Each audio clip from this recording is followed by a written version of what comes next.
Oh, what a beautiful football Friday morning right here on Big Play. I'm getting jacked. I'm so excited. I've been feeling it all week.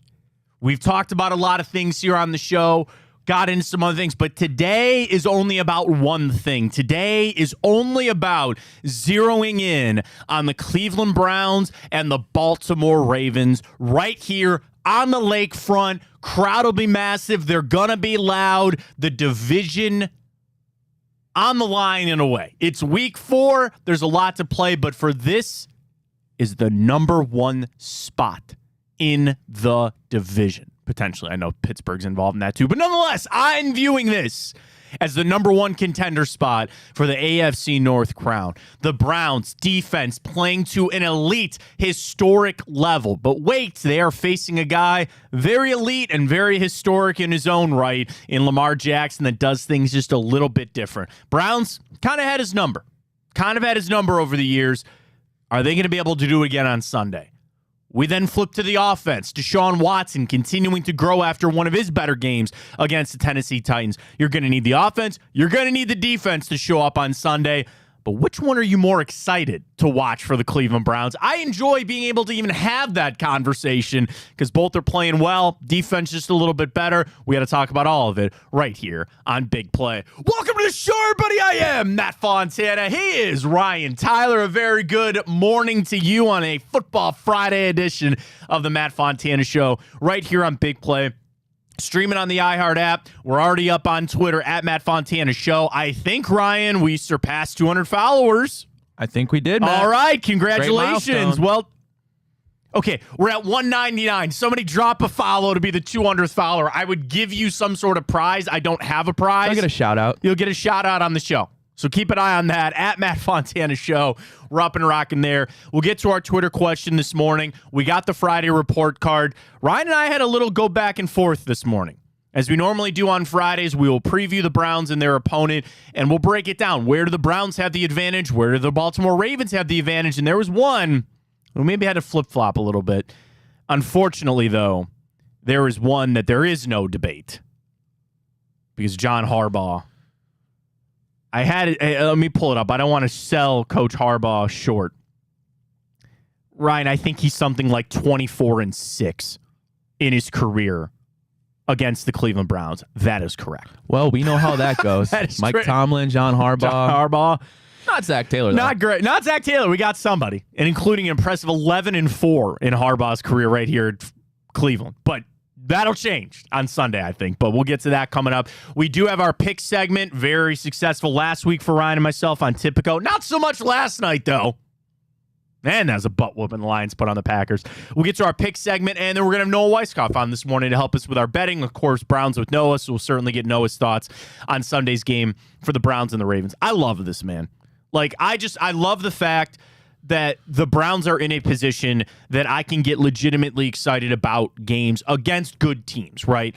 Where we're not to that era yet of turning our nose up to teams or you just roll the footballs and out will win.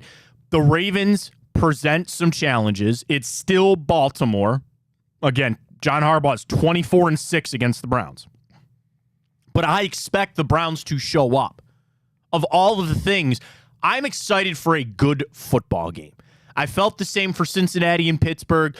Tennessee, I expected the Browns to go out and do what they did and win. This is back to what the NFL loves. You have two teams that you expect a good game out of this. It doesn't mean that there might not be a blowout. It doesn't mean that this won't be a close game. It probably will. But I am just excited for the game. Yes, as a Browns fan, I want nothing more than the Browns to just wax the Ravens. I would love that. But the excitement that I have today, the excitement that I've been bottling up all week is that this is going to be a fun, good football game. And I just need to stop and be thankful for that as a Browns fan, that we can enter games and say we're looking forward to a fun football game. That the Browns, frankly, Ryan, should win. The Browns are favored in this. I see a lot of areas where you should be able to take advantage. We've discussed a lot about the Ravens' injuries, which got a little bit better yesterday. Today, obviously, will be a big day watching some of their big players if they're going to practice, if they'll be ready to go for Sunday. Like, I love this, man. And it's week 4. It's week 4. The bye week might put a little damper on some things, but still, the fact that the Browns are where they are, and you can just go into division matchups and be excited, not fearful, not, oh man, I don't know how we're going to win this football game. We go into a division game at home on Sunday, Ryan, and it's going to be a hell of a football game. I'm super excited, Matt. Probably the most excited I've been for a game this season. And I will say, the Twitter question this morning, I think it's the one I'm most conflicted on so far on the show. So I think this is an interesting debate because with this team, there's a couple of ways that you can win. Now, so far, it's been defense has been the name of the game. When you're doing things that haven't been done in 25 years, from points allowed, from their outstanding third down percentage still below 20, that's easy to sit there and point and say, yeah, the defense is where it's been. But watching what the offense did on Sunday, you start to think about and believe this is starting to turn the corner for the Browns. So we'll post this at Matt Fontana Show. Do we have our 200th follower yet? I'm just going to hit refresh on there and see if we got it. See if we got it to the big 200. No, still at 199. Drop a follow at Matt Fontana Show. We're going to post our Twitter question there. Which side of the football are you more excited to watch on Sunday? The Browns offense or the Browns defense? We'll post that at Matt Fontana Show. Which side of the football are you more excited to see on Sunday? The offense or the defense? Excited is the key term there. It's not who we think is going to be more impactful. It's not who we think is going to win the football game. It's what are you watching? What do you want to see? And it could be easily the defense because of the historic stretch that they're on, because of how they've played. And that's crazy that this is even a question, Ryan, because I would say 90% of any NFL franchise fan base would say, oh, I want to watch the offense. I want to watch the quarterbacks. I want to watch this wide receiver. But the fact that the Browns are playing the way they are on defense, there is intrigue to see if they can do it again. And there's intrigue to see it against a guy like Lamar Jackson. Say what you want about the weather in Cincinnati, but there was one you're facing a pocket passer. Burrow can move a little bit, but you're facing a pocket passing quarterback with elite wide receivers. You shut him down.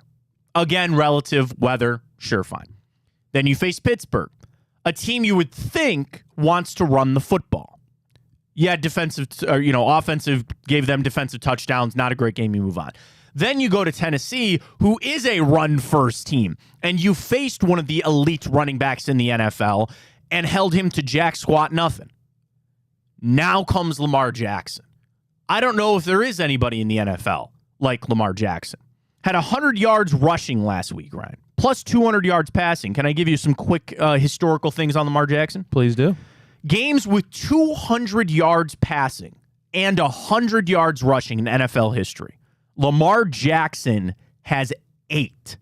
Second place, 3. That's impressive. Okay, you want to kick off a little bit of trivia? I knew it. Yeah. So it's 200 yards passing. 200 yards passing, 100 yards rushing. There are 3 quarterbacks tied for second. Okay.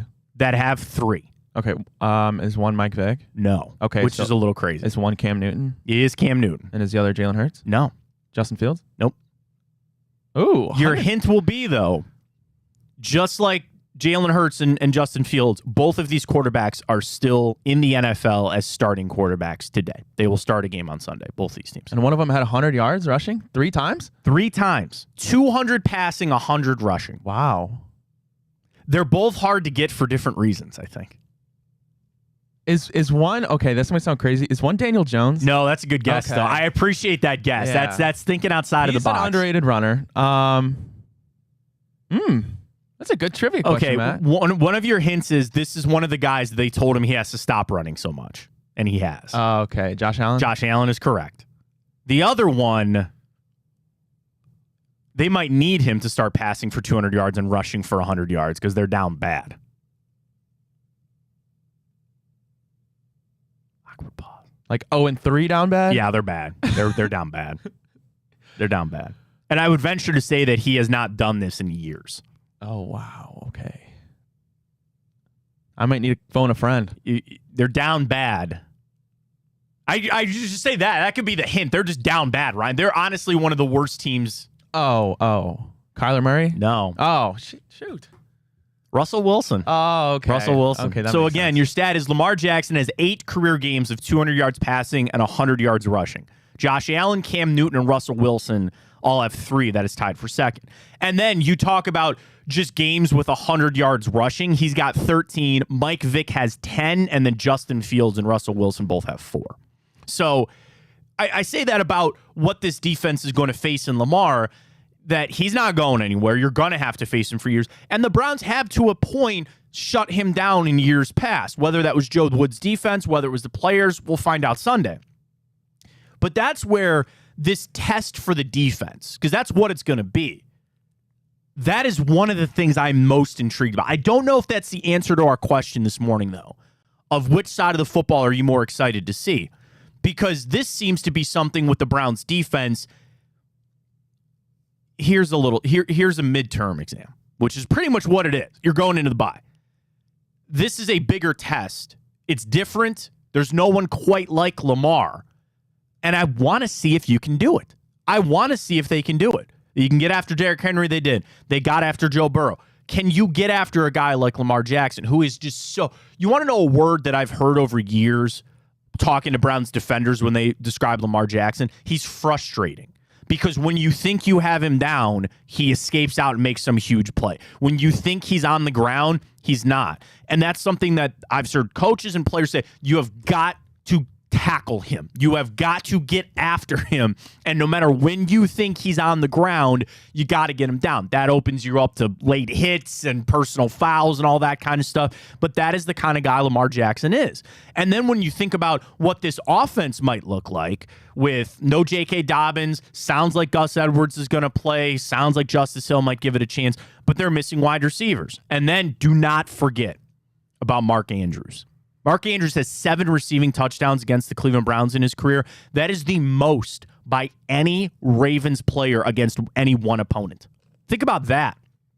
Of all the offensive players that they've had over their receiving touchdowns, by the way, receiving touchdowns, because Jamal Lewis had about 7 in one game against the Browns that one year. Dude, he killed us. The only way we could stop Jamal Lewis was by signing him to come Yeah, here. well, I remember last year and even the year before, the Browns were pretty horrific in tight end defense. Dude, that's been a thing that we have brought up since 1999. They never covered the tight end. I don't know why. And Andrews has just kind of been laying in the weeds. Like, I think they were trying to see, can we get Odell and Rashad Bateman and Zay Flowers up and going on the offense? But make no mistake, I would imagine that Todd Monken, comes in Sunday and goes, we need to get Mark Andrews a little more involved in this offense. So be watched out for that. That's on the defensive side. You flip it over to the offense, the intrigue there and the excitement to watch it is basically Deshaun Watson, right? Where we finally got our first little nugget, our first little morsel of what we think this offense can look like with him. And we had the debate earlier this week on the show. Can a defense take you to a championship? And the fans said yes. I don't know. I don't buy that. I really don't. You've got to have an offense in today's NFL. Defense doesn't hurt and it can help mask some issues. But we know the future of this franchise and the future of where they want to go is tied to Deshaun Watson. That statement has been said over and over and over and over and over again. So now that I got a little piece of it, I just want more. And this is also a defense that I look at for the Ravens that it's good and bad. It is a test. They are 10th in total defense, 11th in pass defense, 8th in only giving up 18 points per game. Browns going to have to score more than 18 on Sunday. They will, I think. So it's this, if they go out and do something great, I'm going to feel better about that. If Deshaun Watson does exactly what he did from the Titans game against Baltimore, I'm going to feel better about that because Baltimore is better than Tennessee. They just are. I need it. I want it. And then the growth, you get into the bye week, you feel real good about it, you clean some things up, and then you go face an elite defense in San Francisco. And that's putting the cart before the horse. I'm not trying to rush things here, but that's why I think the intrigue could be on the offensive side of things, Ryan, to say it's getting better. Continue to take that step Sunday could be a massive step towards getting towards a consistent offense of what you want it to be. Yeah, I think it's safe to say that Baltimore has the strongest overall defense that will play so far this year, and then it's not at all a stretch. It's the truth to say after that bye week, the 49ers, that might be the toughest defense we play all year. Oh, yeah. They are very, very, very, very good. To the injury report for the Baltimore Ravens, because we know Wednesday was a day that's important. It goes back and forth on if people think Thursday is the most important day to practice, because as NFL schedules kind of go through, you always have Monday, Tuesday's your off day, Wednesday is your install day, Thursday is usually a work day. Thursday is you are actually out there getting some better work in. If you are going to use a padded practice, it's usually on a Thursday. Friday is nothing more than a light walkthrough, and you get to the weekend. So today is somewhat important. Here's Thursday's injury report for the Baltimore Ravens. Gus Edwards and Marcus Williams, both full participants. Marcus Williams was not out there Wednesday. Gus Edwards was. Limited. Ronnie Stanley, Tyler Linderbaum, and here's two moves from not practicing to limited. Kyle Hamilton and Justice Hill. Did you see Kyle Hamilton's stat out there? He had 3 sacks last week. Yep. As a defensive back, he's the youngest player in NFL history to have 3 sacks as a defensive back. Yeah, I think the Ravens against the Colts had an absurd 50% blitz rate. Yeah. And I expect them to continue that trend against the Browns, make Deshaun get it out quick. You know, I wonder about that. I'll bring that back up. I'm going to finish the injury report. I think it's an interesting point. Did not practice yesterday for the Ravens. Odell, Rashad Bateman, Marlon Humphrey, David Ajabo, and Odafe Owe. 2 pass rushers, a corner, and 2 wide receivers. All starters. All play enough to be a starter on all those teams. I feel like Odell will probably play. Didn't play last week. There were some people that thought they were saving him for this. They've made comments in Baltimore that they kind of know that this is what it's going to be with Odell, trying to keep him healthy. Bateman, I think, is semi-important. They're still going to have Zay Flowers. They're still going to have Mark Andrews. So that's the injury report for the Ravens. Now, for the Browns, it's how concerned are you about Deshaun Watson's shoulder? He's been limited the past couple of days with a right shoulder. Kareem Hunt popped up, too. He's got ribs and a groin. You kind of got to expect that. That was his first NFL game, first contact all year. Training camp, preseason now. You kind of expected him to pop up, but it sounds like he's going to play. I'm not concerned about Watson. There were questions asked to him about taking the hits. Kind of got to live with it. I think we're fine with Watson. But that injury report for the Ravens, and we'll obviously get the labels, the questionable. Nobody goes doubtful anymore. It's either you're questionable or you're out, pretty much in the NFL. Probable is no longer a thing. I would imagine that come today, they're going to list pretty much all of these guys questionable. I think there's an outside chance that one of the not practicing yesterday, Odell, Bateman, Humphrey, Ajabo, Owe, one of those guys might be out, which will help the Browns. But nonetheless, the Browns are the healthier team going into Sunday, which is a good thing to say, Ryan. Now, we talk about the blitz rate.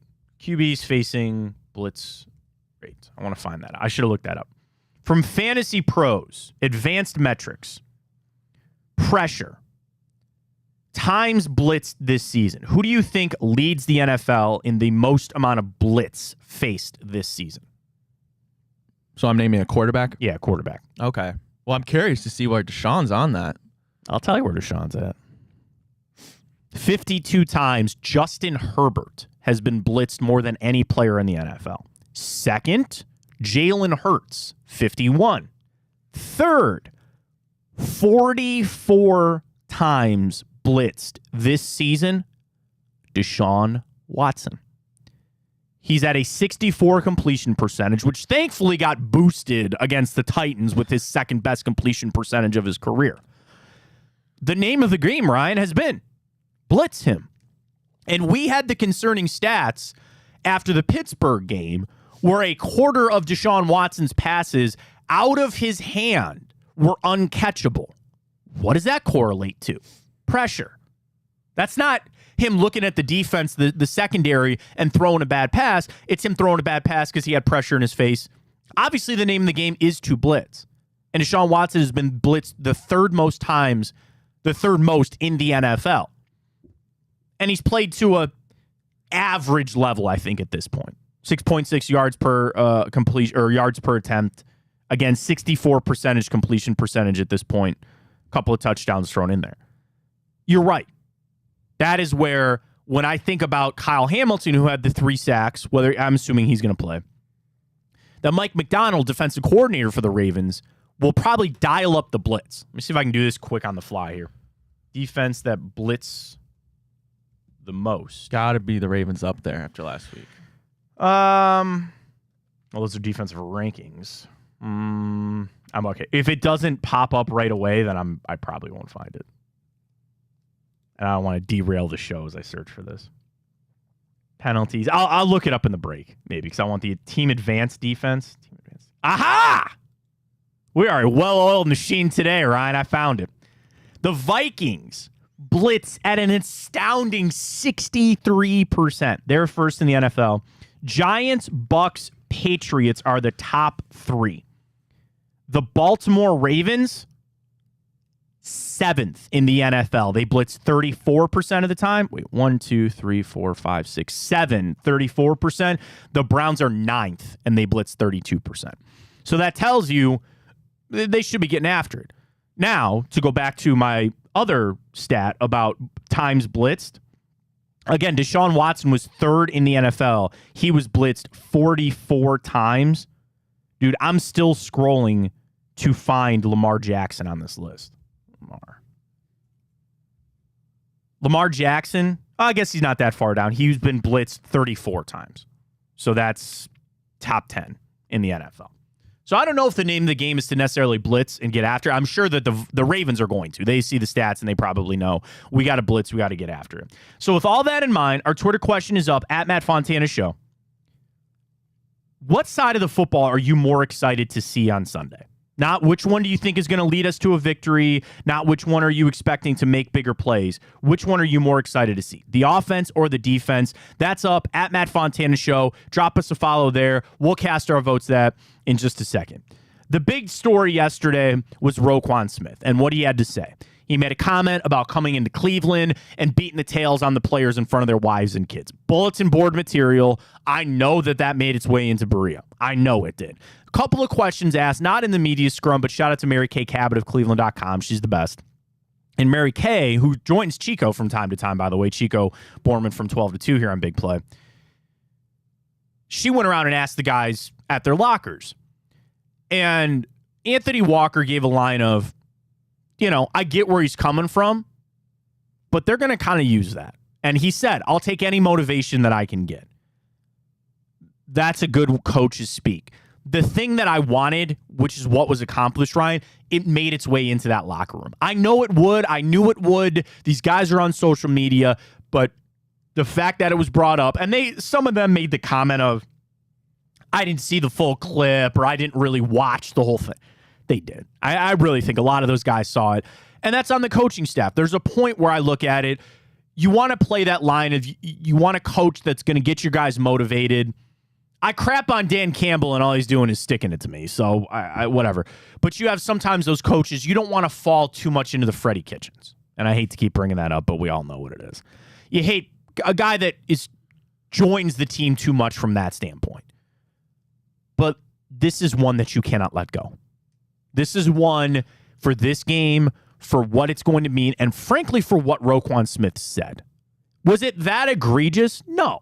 What he was trying to get to was, we are going on the road. It is our job to take it away from this team. He maybe could have used some different words to maybe make it not sound so bad. But when you bring up wives and kids, that's going to get people fired up. So the fact that it even made its way into the facility, that I know the players know about it, tells me a little, and they're going to stew on it. They're going to think about it a little bit. They'll talk to Myles Garrett today. I hope Myles is asked about it at his availability today. It's all lining up. It's all lining up. Our Twitter question is up at Matt Fontana Show. Which side of the football are you more excited to see on Sunday, the offense or the defense? Now, for me, I have not voted yet, Ryan, on the Twitter question, because I keep going back and forth. There is no wrong answer, clearly. But I'm going to go with the offense. And here's my reason why. I know what this defense is. They've shown me for 3 games of what they are. I need to see more out of the offense. So the intrigue and the excitement is to see what the offense has. Am I being weighed down a little by the belief that offense is more important than defense in the NFL? Well, yeah, of course. It's the offense for me. And I just go back to, I think I know what this defense is. I know what this defense is. I know how good they are. I need to see it on the offensive side of things. So therefore, I'm more excited to see the offense. Yeah, I'd agree with you, Matt. Obviously, I'm excited to see how the defense is going to play against a quarterback like Lamar Jackson because we get to see that this season. But also, I'm really, really more excited to see how Deshaun Watson can carry some momentum from his best game in the orange and brown and see if he can keep doing that. Another game at home, this time against, obviously, a better pass defense than the Tennessee Titans, which isn't hard. But I'm excited to see how he can carry some of that momentum he gained last week. And also with Lamar, he's still really good. I'm not taking anything away from Lamar Jackson. I feel different about facing him for some reason. And it's probably because of the defense. There were games where I go, man, he's going to throttle us. And if we don't stop him, we're going to be in a lot of trouble. I think it's different for the player that Lamar is now, where this offense too, which by the way, at least last game doesn't look any different. They brought Todd Monken in and they go, oh, well, things are going to change. The Monk. I don't know. Sunday looked a lot like the Lamar Jackson offense that I've seen in the past, which they tried to get away from, knowing that that's how you're going to get Lamar hurt. But it's so hard to not look at a guy like that and go, well, yeah, we'll just give him the football. He'll figure it out. He'll make plays. I guess maybe the J.K. Dobbins injury, which we're getting through it ourselves of losing a franchise back, and J.K. Dobbins isn't a franchise back yet. But it changed their offense, and they still need to figure that out. That's something, too, for Sunday. Don't forget this, too. That's another reason why I'm maybe more excited to see the offense. They are going to continue to take steps to what this looks like without Nick Chubb, right? And what they need. It was never going to be a snap of the fingers, and we're going to completely flip to not having Nick Chubb.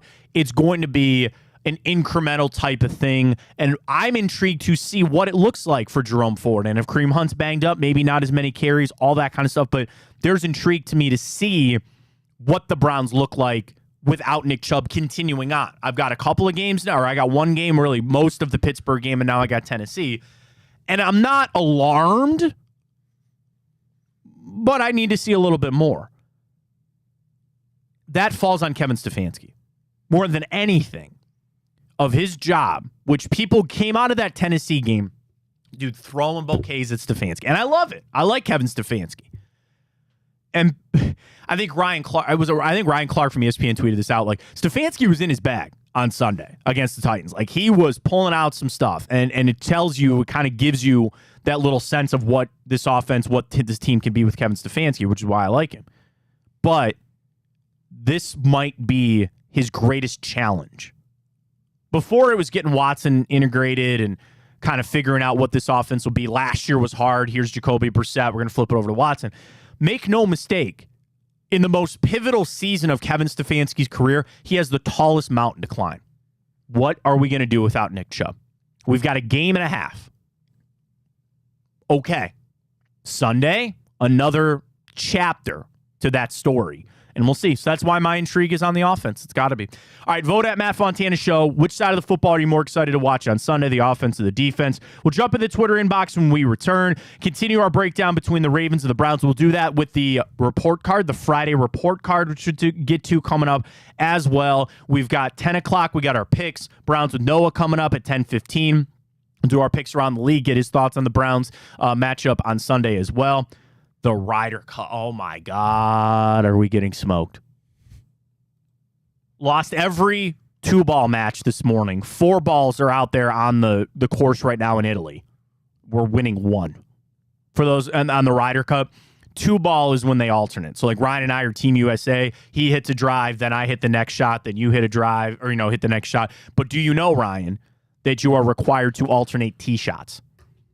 I like that rule. So even if you putt out on a hole and it's your turn to tee off, you still have to tee off. I like that rule. Because they don't want people, if you're up, to try to, play the game of, oh, you're better off the tee or something like that.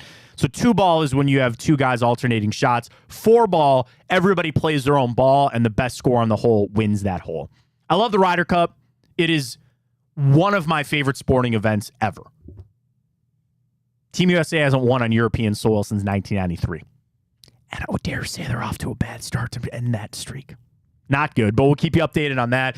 Guardians, final series of the year in Detroit. They're kind of playing it out, No Ohio State, which kind of sucks.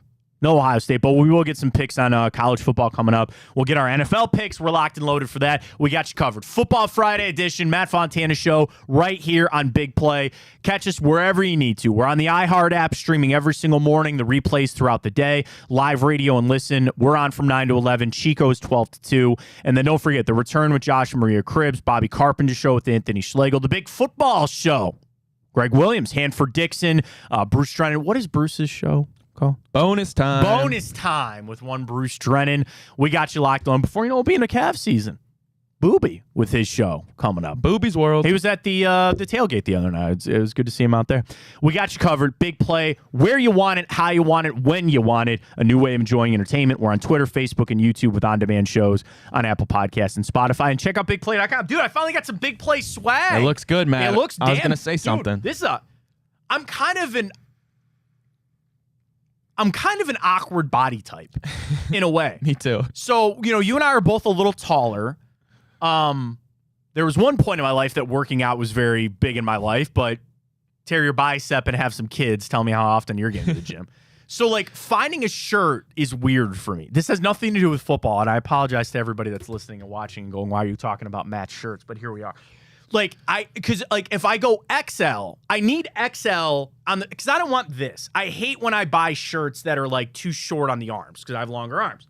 So if you go XL, I get that length, but then it's baggy. I hate baggy clothes. It needs to be tight on the chest, but then a little bit looser down towards the torso. Dude, I love this shirt. Is it canvas? I think is the shirt. I don't know, but they are very comfortable as well. Canvas. Yeah. So we got this. I got the Jose knocking out Tim Anderson one. I got the Big Play shirt.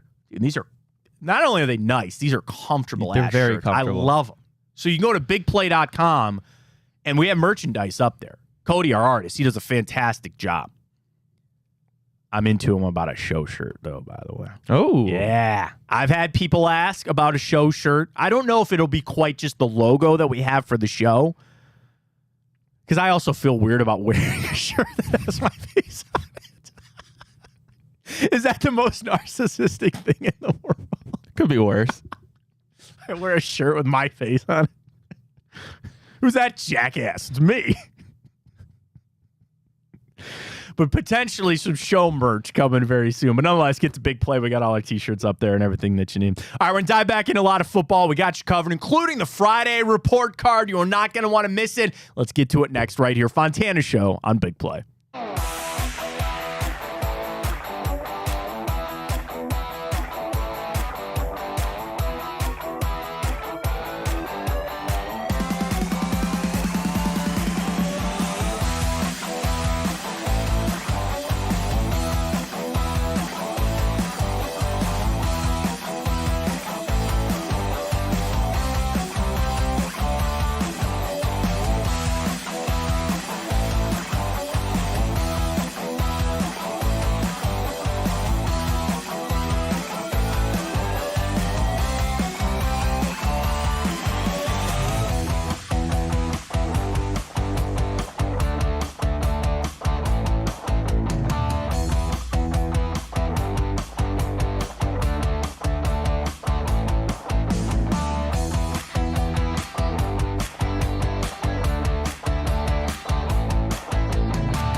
All right, we got the Friday report card coming up as we do every single Friday. We will take a look at the Browns and their matchup, their opponent, where we have the advantage, where they have the advantage. And there was one thing that Ryan and I disagreed on a little this morning, but we have some breaking Browns news in a positive way. Browns announced that Sunday they will induct Joe Thomas into the Ring of Honor with a halftime ceremony. So obviously well-deserved. He is the Hall of Famer. He's in. He was always going to go up there. The jersey retirement will be next. Nobody will ever wear 73 ever again. And we all know the story when Jed Wills showed up. He asked about it, and they're like, no, you're not going to wear that number. Sorry, man. Like, that's it. So 73 will be up there in the rafters. And they've always had that with Joe where they put the 10,363 up there. They'll replace that with his name. Dude, the ring that he gets, 14 karat gold with a diamond weight of 1.75 carats. Special engraving on the side of the ring with 369. Nice. Which is his enshrinee number. He was 369 to get into the Hall of Fame. Pretty cool there for Joe Thomas. But another thing just to add, it is alumni weekend this weekend too, so I'm sure there will be a lot of, former Browns out and about, and a lot will be there, certainly for Joe. And then for the fans, I thought, hey man, I got to tell you Sunday too. We were doing our tailgate down here at Burke. And you and I, and even Nick Padone from the Reflux Show, we were discussing this, that the secondary ticket market was not real hot for the Browns-Titans games, the Titan game. And I say that's always like your true barometer of how Browns fans are feeling, in my opinion. When the secondary market's really high, people want to go, they want to be there. I'd imagine Sunday is going to be right back up there.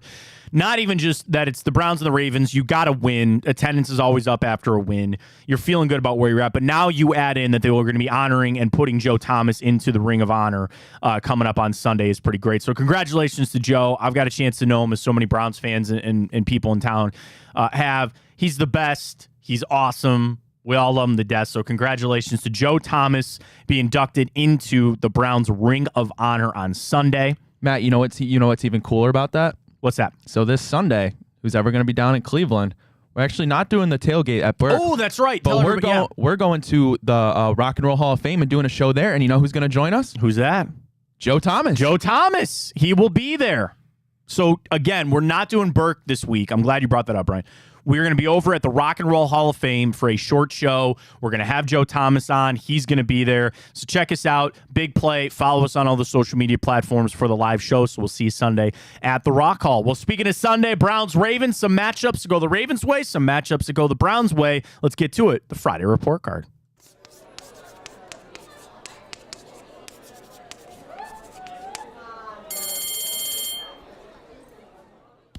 So it's pretty simple. We are going to go up and down some key areas for the Cleveland Browns, some key areas for the Baltimore Ravens, and we'll decide where we have the advantage and where they have the advantage. Let's take it away, Ryan. We start right at the top with the quarterbacks. Alrighty, look at this, Matt. Cleveland Browns 2-1, facing the 2-1 Baltimore Ravens. Deshaun Watson compared to Lamar Jackson.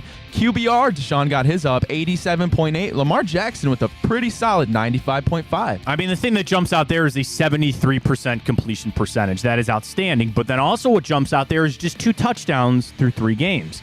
And when I think about what Lamar is going to have to do in this game, obviously we bet a lot, but he's got as many rushing touchdowns as he does passing touchdowns. So your bet would be anytime touchdown score Lamar Jackson.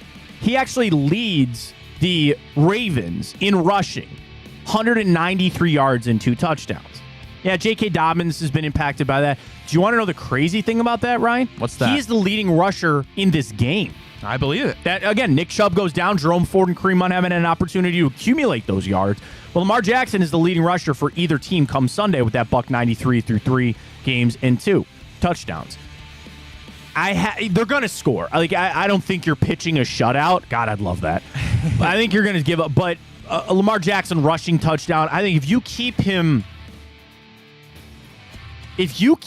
limited through the air, which has kind of always been the thing I believe with Lamar, is just don't let him hurt you with his feet.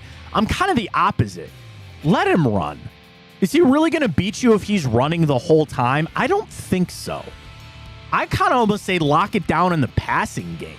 And again, completion percentage is up, which is great, but it's the other stuff that I don't really like about Lamar with the rushing. Here's the other thing. His average completion, not completion, but average yards per attempt, it's over 7. That's decent. That's not, so it's not, so the fact that he has a completion percentage that high and there's still some semi-pushing the football down the field a little bit, stop the pass. Stop the pass, let them run. That's kind of my take for Sunday. We'll see how that goes. Alrighty, well, Lamar Jackson's 95.5 QBR is good for 13th on the year among quarterbacks. Deshaun Watson's 87.8, that ranks 22nd. Who's got the edge? It's got to be Lamar Jackson. I would say so. It's just like with where we're at, there is going to be a world that these guys are too. Really, this division should have 3 of the top 8 quarterbacks in the NFL. 3 top 8 to 10. Okay, that is real, and they do it all a little bit of a different way. Like it's really. Burrow's a little bit like Deshaun, and then Deshaun's a little bit like Lamar. You know what I mean? Like of that ordering of Burrow's here, Watson is kind of a meld of the two, and then you have Lamar Jackson, which is fun to watch. With all that, yeah, they're elite quarterbacks, but in this matchup, I'd be crazy to try to sit here and tell you that Deshaun Watson's a better quarterback right now than Lamar Jackson. Lamar Jackson is playing to, what would you say? So, Ryan, I'm sorry, you said that the rating is 13th Correct. in the NFL? Yep. He is not the 13th best quarterback in the NFL. He's better than that. Alrighty, Nat, what do you say we go on to the team? Let's do it. Alrighty, so obviously I don't think it's a much of a case anybody can make. 24-6. And then, Matt, we go to wide receivers. We gave Cleveland the nod. I think it's close, and especially what kind of had us lean towards the Browns in this was the injury report. I think the injury report of having Bateman on there and Odell Beckham changes things. If you want to go straight up, you want to go tit for tat here, okay? Who's the number one? I would say Odell. It's really Zay Flowers. Okay. If you don't want to count Mark Andrews. So right, as number one receiver. So Zay Flowers versus Amari Cooper. Donovan Peoples-Jones or Rashad Bateman. Donovan Peoples-Jones. Probably, but a wash. Then Odell Beckham, Elijah Moore. It's... I've been waiting for my Elijah Moore game. I got a little bit right. I want him to go crazy. I want him to have 10 carries, 10 receptions.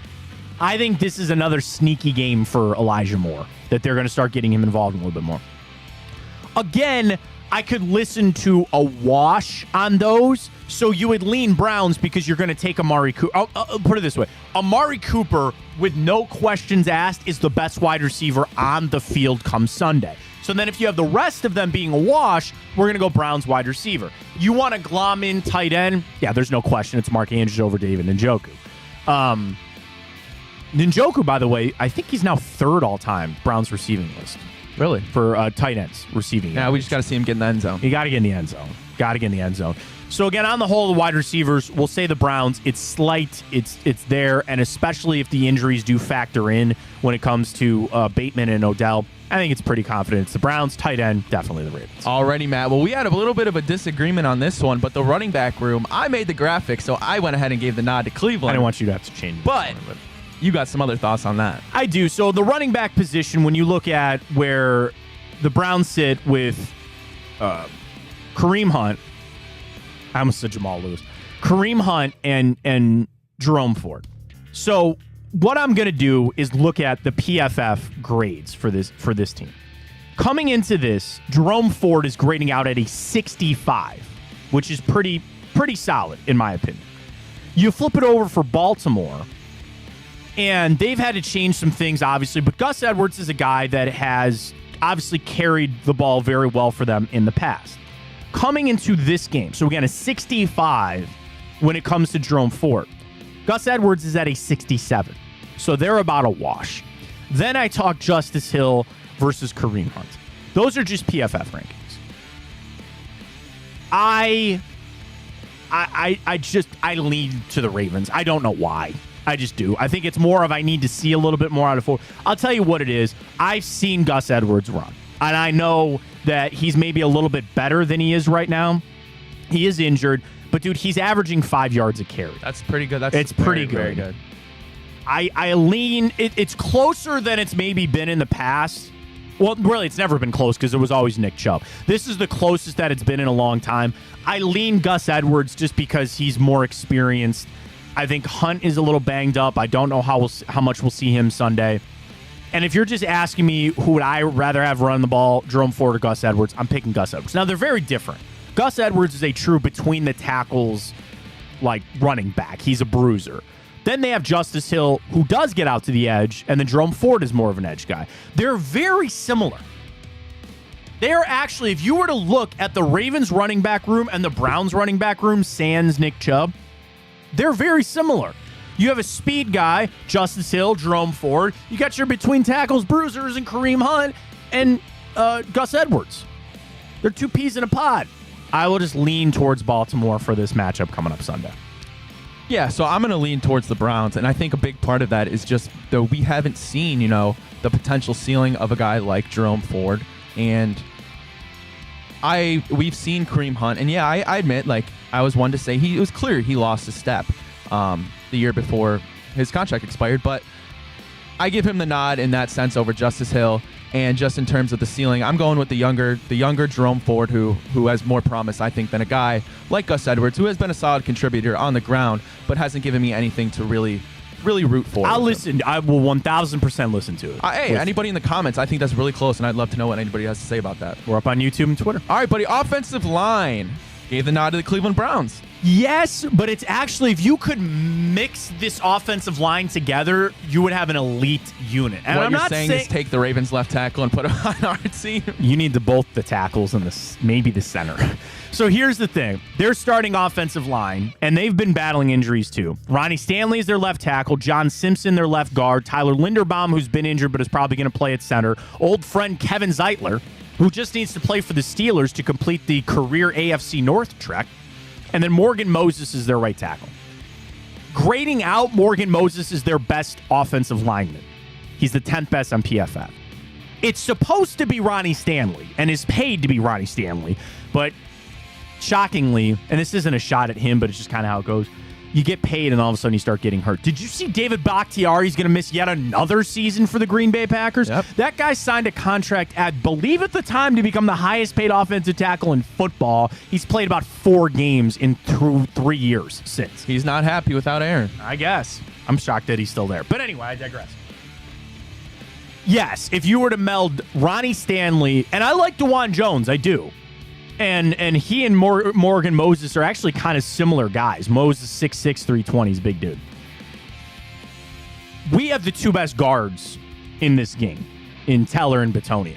And I think Linderbaum is good. I like Ethan Posick, so that's kind of maybe a wash. But that's what I'm saying. If you mix them together, you would take it. The thing that will set us apart and why we say the Browns, all pros. You have all pros. And they have good players on that offensive line. The Browns have more all pros. Joel Bitonio and Wyatt Teller probably are the 2 best, or at least at this point, 2 of the 3 best linemen in this game. Sure, it could be Stanley, it could be Linderbaum. Moses is fine. We'll give the edge to the Browns. All eyes will certainly be on Jed Wills, as they are most weeks.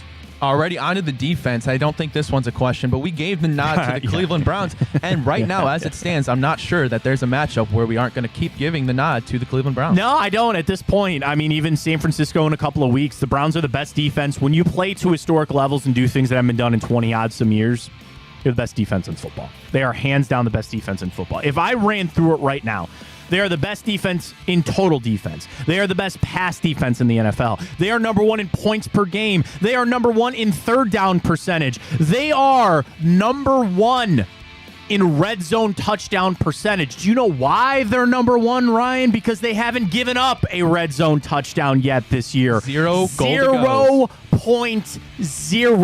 Mr. Blutarski. Daniel Simpson Day does not have a GPA. 0.0. We are second in the NFL in rush defense at 52. Fourth down percentage, we're 13th.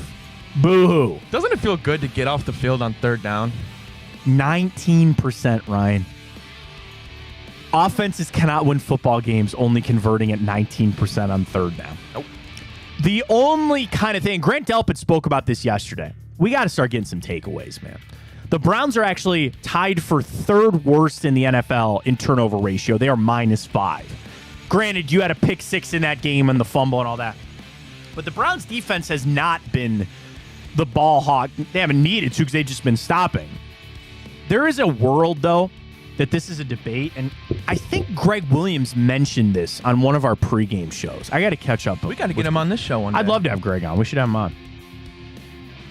I'd love to get his thoughts because he mentioned this, that turnovers on downs should count as a turnover. Because you are giving the offense back the football. It's not an interception. It's not a fumble recovery, but that's the only real. If I'm nitpicking, which I am, on the Browns defense, they don't have a lot of don't have a lot of takeaways at this point. Other than that, they are stellar. They are elite. Now, here's the thing: the Ravens defense is pretty good.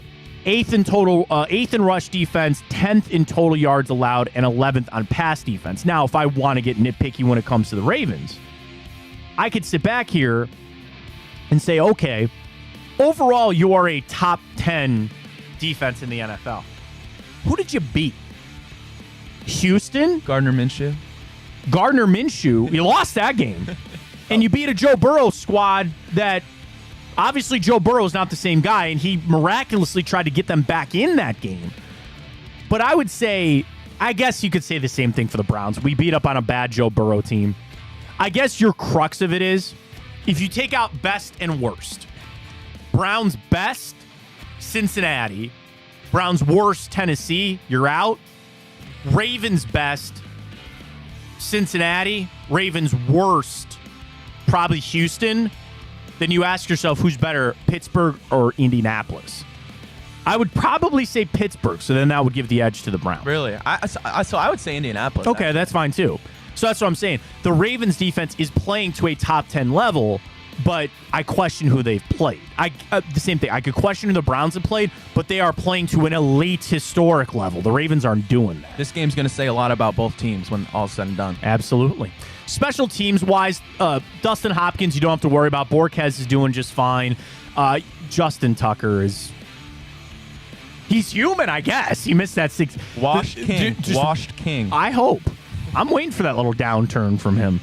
I think when you talk about the Ravens, when it comes to, you don't like rooting against guys, but Justin Tucker's one that you just sit there and wait. Like, dude, he cannot be this elite for this long. He just, there's no way that he can do that. But he's still there. What I was going to say is how much they change things on what they do. Throwing my pen everywhere. What you can set the offense up to do. You know, knowing, hey, we only need to get here to get this field goal, things like that. Jordan Stout is their punter. 22nd best punter in the NFL. So it is what it is. Return game, obviously the Browns, I think, are finding it a little bit through. And then with the Ravens, they've got some guys that are pretty explosive as well. Let's get to a break early because the picks are up, Mr. Ryan Tyler. I'm ready for it. Got him here. You and I had a great week last week with Tipico. Do this if you are not signed up with Tipico. Shout out to my brother. He sent me a screenshot. Big winner last night, my brother, by the way. Because you and I did not. My brother did a little parlay. Lions win.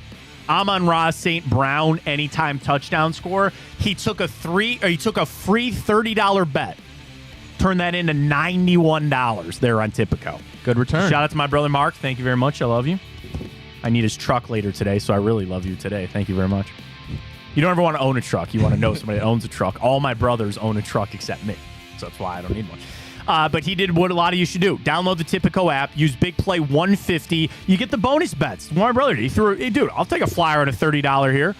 Cashed it in. Big Play 150 is your code at Tipico. All the props, all the boosts. I haven't even told you what the boosts are for Sunday for the Browns. We'll get to that. Tipico, Big Play 150. The picks come your way next.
are smoking hot on the picks with Tipico. Woo!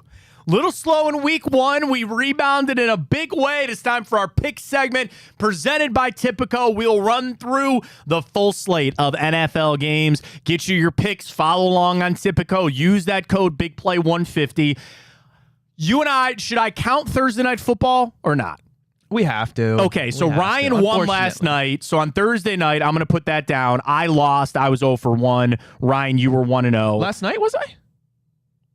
You picked the Lions, did you not? No, I picked the Packers. Oh, I'm sorry. Oh, you should have just taken your win. I got to be truthful to the listeners. You had a parlay, though. Oh, you and I differed on the over-under, which congratulations to you. Bad night for me on Tipico. It's all right. We'll rebound this weekend. We'll run through each and every pick. We'll save our Browns pick for the end. We start 9 a.m. Sunday out there in Wembley Stadium.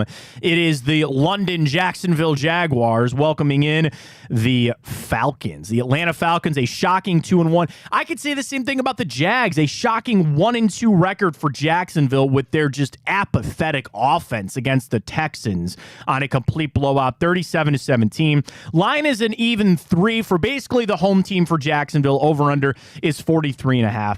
I got to take Jacksonville in this one, Ryan. I don't think there's any way they can fall to 1-3. There's a lot of pressure on them. I called them frauds, and I said last week I'm going to fade them, but I got to take them here because they travel to Wembley better. They go to they go to London every year. They know what that trip is like. Now, for the Falcons, it's easier because they are at least an Eastern time zone team. It's not that crazy. I think you saw who they really were against the Lions. They beat the Panthers. They beat the Packers. I still don't think Atlanta's very good. I will take Jacksonville. I'll take them -3. As much as it pains me, I got to go Jacksonville -3 as well. But after that disappointing performance against Houston, I'm way more reluctant. I'm a lot lower on the Jaguars than I was going into the season. But that being said, C.J. Stroud really did carve the Jaguars secondary, and I just don't see Desmond Ridder replicating that, so I'm going to roll as well with Jacksonville -3. The NFL could charge money for this game as a pay-per-view because it's that damn good. 1 o'clock, Orchard Park, the Bills welcoming in the Miami Dolphins, 3-0 for the Dolphins. The Bills are 2-1. Miami coming off a historic butt whooping of the Denver Broncos. And the Bills, I feel like, have stabilized just a little bit, Ryan. They come off 2 straight wins, but it's against the Raiders and the Commanders. What do you read into that? Oh, they destroyed the Commanders. It is a 2.5 home point favorite for the Buffalo Bills, a high over-under of 53.5. Ryan, I'll let you go first here. 2.5 for Buffalo. Already, I'm going to go Dolphins +2.5 on this one. I think they're kind of, right now, you can argue they're the best team in football. The Dolphins usually play the Bills pretty well in that divisional game. I think they're a better team this year than they were last year, so I'm riding with Miami on this one. I'm waiting for the shoe to drop on Miami, so I'm going to take Buffalo minus that 2.5. It's at home. This should be a fun matchup to watch. I kind of like the under being that high. Like when you just think it's going to be all this offense, defenses might show up, so I'm going to go ahead and take the Bills in that one plus the 2.5. I'll leave this up to you, Ryan, if you want to do this game, because, oh my God, this is one of the worst football games I've ever seen in my life, and I haven't watched it yet. The Broncos at 0-3, coming off that 70-point throttling against the Chicago Bears. It is at Soldier Field. Denver's a road 3.5-point favorite. They call this the prison game of the week because not even prisoners on Alcatraz or in Guantanamo Bay want to watch this game anymore. It is so bad. It is horrible. I'll make a pick here, Ryan, but this is, good God, a horrible football game. I'll go. I'm not picking the Broncos. I'll take the Bears. I'll take them plus the 3.5. All right, I'm actually going to go Denver, as much as it pains me to do with that. What is it, 3.5? 3.5. With the -3.5. And I have a message for Sean Payton. I'm going to look right into the camera. Sean Payton, please, for the love of God, play more Marvin Mims. He is your best receiver right now. Why is he getting like 5% of snaps? Please, for the love of God, Sean Payton and all of Broncos country, please play Marvin Mims. I wonder if there is a song written in Nashville about Joe Burrow's calf, because that's what we might have come Sunday, 1 o'clock down in Nashville. It is the Titans 1-2, bringing in the Bengals 1-2. All eyes still on Burrow's calf. Does it get better? It's a short week for the Bengals. Like, that was the first thing that I really thought of, was a short week with the calf. We just saw the Titans. They don't have a lot going for them. I'll take Cincy in this one. I'll take them minus that 2.5 on the road. I'm right there with you, Matt. Not much said. Bengals are a better team. Like Joe Burrow, obviously, all it's really going to depend on his health. If he's healthy enough, which I think he will be, he should be. I'm going to ride with the Bengals on this one as well. Sounds like Anthony Richardson will return for the Colts. They play host to the LA Rams, 2-1 for the Colts, 1-2 for the Rams. Story's been Puka Nacua stepping up without Cooper Kupp. We saw the Rams. We watched them in that Cincinnati game. They're nothing. This is a pick'em game, even. You go first. I think I'm leaning one way. I want to see where you go. This one could be really close. It is even. It is at Indiana, so normally I'd give them the home edge. However, I'm going to roll with the Rams on this one, Matt. Yeah, I'm taking the Rams, too. They somehow just seem to keep it on the rails just a little bit. Colts are a good story at this point. We'll have to see. The Buccaneers thought they were smelling themselves a little bit. Didn't go quite that way Monday night against Philly. They're on the road to take on the New Orleans Saints. I'm going to say Derek Carr. Derek Carr. Not David Carr. Derek Carr out, shoulder injury. Jameis Winston back in. It wasn't enough last week for them to get a win against the Packers. But the question is, who are the Bengals? Who are the Buccaneers, Ryan? Who are the Buccaneers? Are they good? Are they bad? This is for a battle for the lead of the AFC South. Both teams are 2-1. I'm going to go with my gut here, and I'm going to take Tampa 3.5. I'm going to take Tampa plus that 3.5. Alrighty, I'm going to disagree. I'm going to go with the Saints on this one. Home game, one of the best defenses in football at the moment. We saw what Baker Mayfield did when he played an elite defense in the Eagles. So I'm going to go ahead and ride with New Orleans. Give me a Jameis Winston revenge game. I like the Saints in this one. Eagles undefeated at home, welcoming in the Commanders at 2-1. Is a giant 9-point spread. That's not even the biggest spread of the week that we'll get to coming up a little bit. It's 9. Commies, Eagles. Sam Howell throws a lot of interceptions. This defense is very good. Philly minus that big 9, Ryan. I'm going to ride with you on that one as well. Philly at home, undefeated. A Sam Howell game coming off 3 or 4 picks, one of them. Horrible performance. I think the Philadelphia is better than the Bills. If the Bills can beat them by, 27? I think the Eagles go ahead and cover 9 in this one. Somebody's supposed to get a win this Sunday down in Charlotte. It's the Panthers, the Vikings. They are combined 0-for-6. Bryce Young sounds like he's going to be back after Andy Dalton took over. The offense looked better with Dalton in that Seattle game. You kind of expected that. Now you put Bryce Young back in there and see. I think that could be a factor of you have a rookie, gets out of his gets out of his routine, all that kind of stuff. The question is the Vikings. They are 0-3, but they've played 3 pretty good teams. Kirk Cousins is a stat patter. I think they'll get a win here. They are the favorite on the road, Minnesota minus the 4. I will take them here in this game. I'm going to go with the Vikings as well. Kirk Cousins is leading the league in passing yards. I think they're just going to put up too much offense for Bryce Young now, not Andy Dalton anymore. I think they're not going to be able to keep up on the offensive side of the ball, so I'm going to lean with Minnesota to cover. Shout out to Houston Texans and C.J. Stroud getting his first win as an NFL quarterback as they took it to the Jags. I mean, this was not some squeaker field goal walk-off. They beat them by 20 last week on the road for their first win of the season as the Texans welcome in the Pittsburgh Steelers. We've seen what the Steelers are with Kenny Pickett. We know that there's a lot of questions surrounding that offense. Steelers, a road 3-point favorite down there at NRG Stadium. Ryan, your selection. Alrighty, I'm going with Houston in this one. And I'm willing to say I'm going to take them straight up in this match. Wow. Matt. I think C.J. Stroud really had a breakout game. It's home at Houston. Pittsburgh has pretty not very good secondary.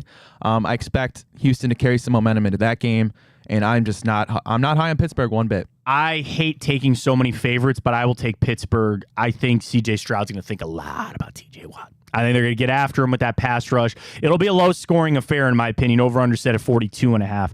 We'll see. Raiders, Chargers, we're to the 4 o'clock slate. This is out in L.A. All questions if it's going to be Jimmy Garoppolo. He was placed in concussion protocol. If he can't go, former Cleveland Brown Brian Hoyer would get the start there. L.A., the Chargers, a 5-point road favorite here. They got a must-win against Minnesota last week. They do lose Mike Williams, though, to an injury. I like Quentin Johnston, though. He's a big wide receiver out of TCU. They drafted him this year. Keenan Allen's playing to an insane level. And then the big question is Austin Eckler. I've not seen anything for his status on Sunday, Ryan. Have you? He's still questionable, okay. Although he's been positive road to recovery, so I expect him to play in this game. Back at practice, they call it a possibility for this week. I expect him to be back, so if that's going to be the case, then I will take the Chargers, and I will take them minus that 5. I'm going to be same with you, Matt. I'm going to take the Chargers minus 5. Justin Herbert, only quarterback with 0 turnovers so far this season. Crazy to think they're 1-2. I think the offense is going to be too much for the Raiders. Raiders defense has given me no signs of life. I think Chargers going to put up way too many points for Vegas to cover that. Speaking of signs of life, I think the Patriots on about life support at this moment. They head down to AT&T Stadium in Arlington, Texas to take on the Cowboys. Cowboys just with just throwing up against the Cardinals last week. You would think they would bounce back here, but this is a 6.5-point home favorite for the Cowboys. This is I hate game of the week. I hate this game. I hate it. Because it's stinky. You had the Patriots who came out and played well against the Eagles, played well against the Dolphins, and then beat a hapless Jets team. I'm going to take the Patriots here. I have too many favorites. I got to take a dog. I'll take them plus the 6. Dallas is going to win that game, I think, but I like the Patriots to cover there plus that 6.5. Mr. Tyler. I'm going to roll with Dallas in this one, and they did let me down against Arizona. However, it is at home. Dallas is one of those teams that is much, much, much better at home than they are on the road. I think they got too much firepower for New England to hang in this game. But we'll see if Dallas can control the clock, keep it on the ground, obviously, then it could be closer than I think, but I'm going to go with Dallas to cover. Could Arizona be doing something groundbreaking in the NFL and creating their own billboard material for their own quarterback? The disrespect to Josh Dobbs, didn't even have his jersey at the team's store. So if you missed it, Josh Dobbs, is he a nuclear physicist or rocket scientist? I think he's a rocket scientist. Yeah, he's a very smart guy. Very Loves smart guy. planes. He was actually just a couple days before he got traded. He was down here at Burke Lakefront Airport. We saw him learning how to fly a plane. I could win the lottery tomorrow, Ryan. I could get all this money. I never want to be a pilot. Never. I will pay somebody good money if hopefully I get there one day to pay. It's not my thing. But so those that don't know, Josh Dobbs took over as the starting quarterback this offseason. Kyler Murray is out. He, after a big win, beating the Cowboys, went into the Cardinals team store. Any team store has the star players' names. They have Kyler Murray jerseys there. They have James Conner jerseys. You can just buy it off the rack and you're good to go. But now with the NFL, and the Browns have this too, you can walk up to a kiosk and you could go to the kiosk and boop, boop, boop, boop. Who are you looking for? I want this player. I want that player, or create your own. Ryan, Josh Dobbs was not even on the players list, and he took offense to that. I would as well. So much so that he posted the video, and then people got pissed off. They're like, man, should you really be outing your team that way? Bro, I'd be pissed too. I'm the starting quarterback. I just beat the Cowboys. You can't put my jersey in the system? What are you doing? They remedied that situation. It's a feel-good story about the Cardinals, but I don't know if they're going to be feeling good come Sunday when they're at Levi Stadium to take on the 3-0 San Francisco 49ers. This is an extreme rarity that we have a 14-point spread between the Cardinals and the 49ers. That's a big number, Ryan.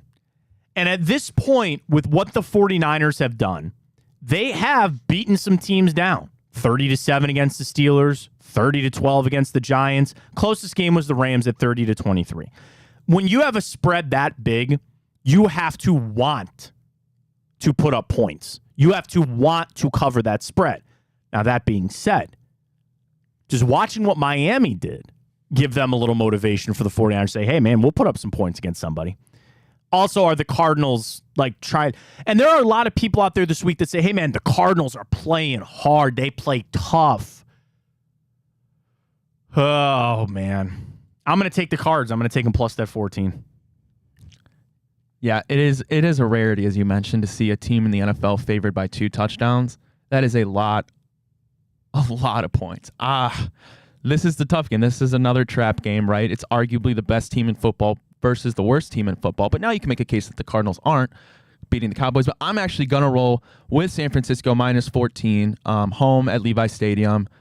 It's just, it's so tough for me to go against the 49ers. Yeah, I mean, this one, and it's kind of an interesting week, too, that we have, again, a 9-point spread, but this 14-point spread. That is pretty crazy. These were stats from last year that I tried to pull up to see what it would be like, what the double-digit spreads were going to be. And okay, so here it is.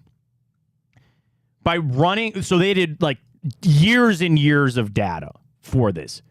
Double-digit spreads cover 53% of the time. 53% of the time. That's not great. That's crazy. I'll lean the under. Sorry, you taking San Fran, you said? Yep. San Fran it is. To Sunday Night Football, it is the Chiefs as they're on the road to take on the Jets. 8.5 point spread. 8.5 point spread for the Chiefs on the road. Jets don't have much going for them. Taylor Swift will be there. KC minus that 8.5. And go ahead and take Kelsey anytime scorer. I like that one very much too. Yep, I'm going with the Chiefs to cover that one as well. Monday Night Football. Thankfully, we only have one. I like having the one game. I don't like being able to switch back and forth. And the other crappy thing about that Thursday night game last night was it's not on regular cable TV, so I can't just hit like previous channel and go back and forth between things. I had to load back into Amazon, which kind of sucked. I'm thankful it's only one game. It is at MetLife. The Giants at home taking on the Seahawks. It's a 1-point road favorite for Seattle. I think Saquon Barkley might get back into this game. I've not been super impressed with Seattle. I will take the Giants. I will take them plus the 1.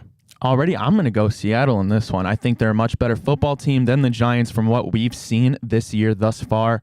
I trust Geno Smith to compete in this one, and I can't willingly bet on the Giants right now, Matt. Yep. All right. Great stuff. We're going to get more insight to the Browns game coming up on Sunday with Noah Weiskopf. He's going to join us. He covers the Browns. Browns with Noah on IG. We'll get some of his thoughts. He writes for SI as well. So we'll get Noah's thoughts, his matchups that he's looking for, and we'll ask him our Twitter question, which is still up at Matt Fontana Show. Which side of the football are you more interested or more excited to see on Sunday? Is it the Browns offense or the Browns defense? No, join us next right here. Matt Fontana Show on Big Play.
Getting you ready for the Browns and Ravens coming up on Sunday down there on the lakefront in the stadium. We've run through our report card, a lot of the matchups that we're excited to see, Browns offense and defense. But let's get a little more insight into do that for the first time here on the Matt Fontana Show. We are happy to bring in Noah Weiskopf. He writes for SI, of course, Browns with Noah on IG. You can follow him on Twitter at Browns with Noah. Noah, really appreciate your time this morning, man. Happy to have you on the show.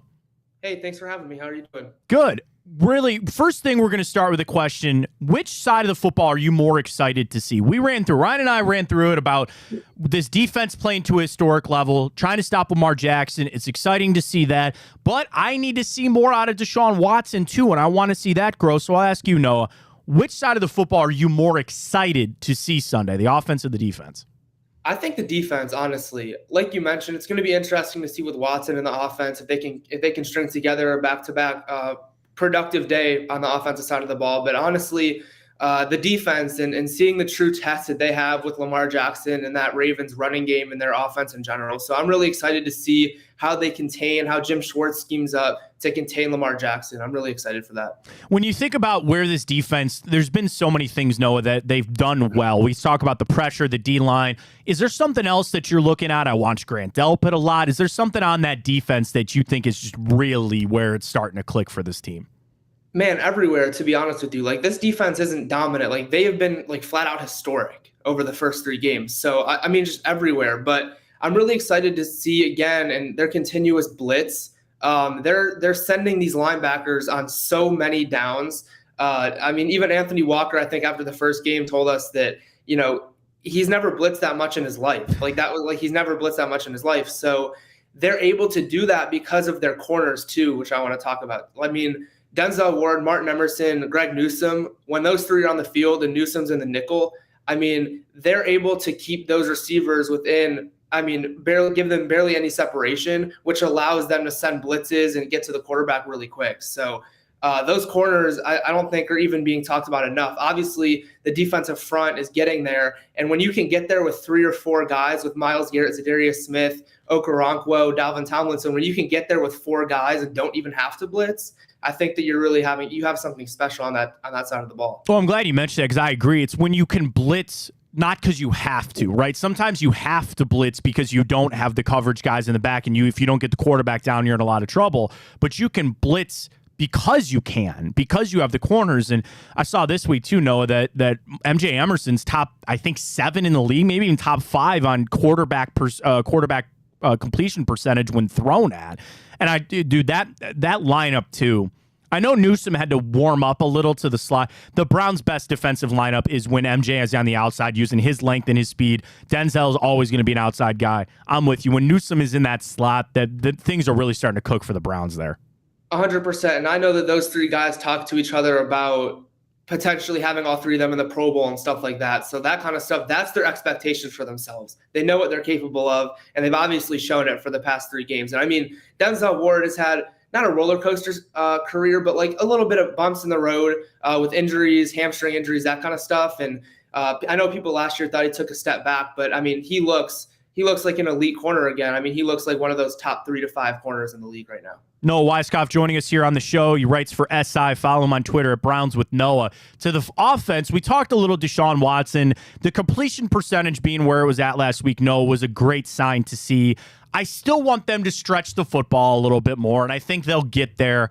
I'm always clamoring for Elijah Moore touches, but seeing what I think Amari Cooper and Deshaun Watson just even built in that Tennessee game, let alone what they're doing, it gives me a real excitement and hope for the future, but also Sunday that Watson and Amari Cooper can continue to build the way they are.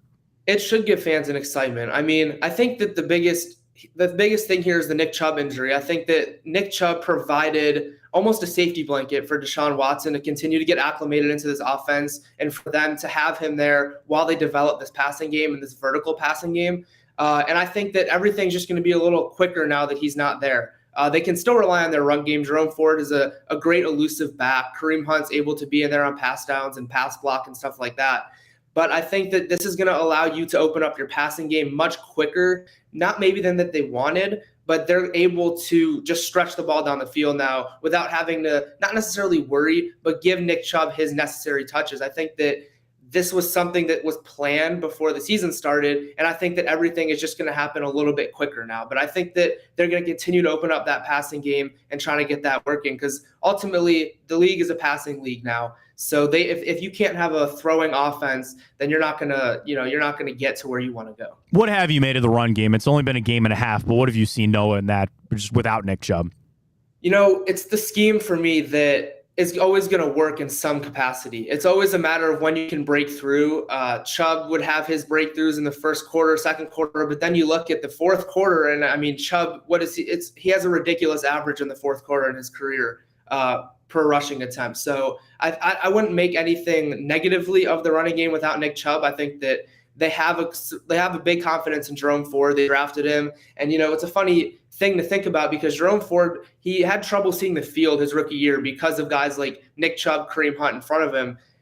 So they stuck him at returner, and that's not something he had done ever in college. He had returned a little bit, I believe, in high school, but they needed him to touch the ball, and that's how they were able to do it. And his games returning, he looked pretty good. So that just tells you their confidence in him and why they didn't go out and get an RB1 to compete with him. They knew exactly what they got in Kareem Hunt, what they would get, and he would complement him as sort of the 1B or even 2A, honestly, if you want to put it that way. No, you had Browns with Noah as your Twitter. You had a little news this morning that Nick Chubb is undergoing knee surgery today. Anything else that you know, or you just know that sounds like the first of a few surgeries he's going to need as well? I don't know about the couple surgeries part. I know that was mentioned at the very beginning of all this. Obviously, the MRI revealed that it was an MCL tear, and I believe there is damage to his ACL, but that's all stuff that they're going to establish once they're doing the surgery. They're going to look in there and see what he needs. So that's not something we're going to know until post-surgery. But yeah, undergoing surgery today in Cleveland. So it's with the head doctor for the Browns, the team physician. So those are the hands he's in, and I know that players and everyone like that are wishing him the best. So to the Ravens side of things, Noah, a lot of injuries on their front. I just every day I'm like searching for the Ravens injury report because I want to see guys like Bateman are on there, Odell. We know Kyle Hamilton was limited yesterday. They've got some guys on that offensive line. What do you make of the Ravens in whole, offense, defense, and with all the injuries that they're facing? Do you see that being a team that's really going to be hurting come Sunday? I think this with every AFC North team, regardless of injury. Of course, every one of these teams in this division is going to be banged up all throughout the season. I mean, it's that competitive division. And with the Browns playing all three of the division rivals this early in the season, I mean, it's starting out with a bang. So to me, no matter who they throw out there, they're going to be competitive. It's going to be a smash mouth game. So the injuries to me aren't too big of a deal, but obviously there's some big names on there. So obviously something to monitor heading into Sunday, but ultimately the Browns are going to have their work cut out for them. Lamar Jackson at quarterback. Zay Flowers is someone that I've looked at a lot. Even these first three games, he really intrigues me as a route runner, as just a receiver as a whole. So that'll be a fun matchup to watch with Denzel Ward, Emerson. We'll see if Newsome covers him at all. So, but ultimately those injuries are going to happen. And I mean, the AFC North, those games are always pretty tight no matter what teams really look like nowadays. So, I mean, I wouldn't read too much into their injuries. And yeah. You mentioned matchups, Noah, and we'll get you out of here on this one. If you had to look at one, it could be a position battle, it could be a unit, something that, like, when you look at Sunday's game, a real key, something you're watching that could flip the game or really kind of turn it to the Browns' favor. I'd probably have to say defensive line. I mean, if they're able to generate pressure, like I said, with four guys and drop guys into coverage, have a spy on Lamar Jackson, I think that they're in a really, really good place to get the win ultimately.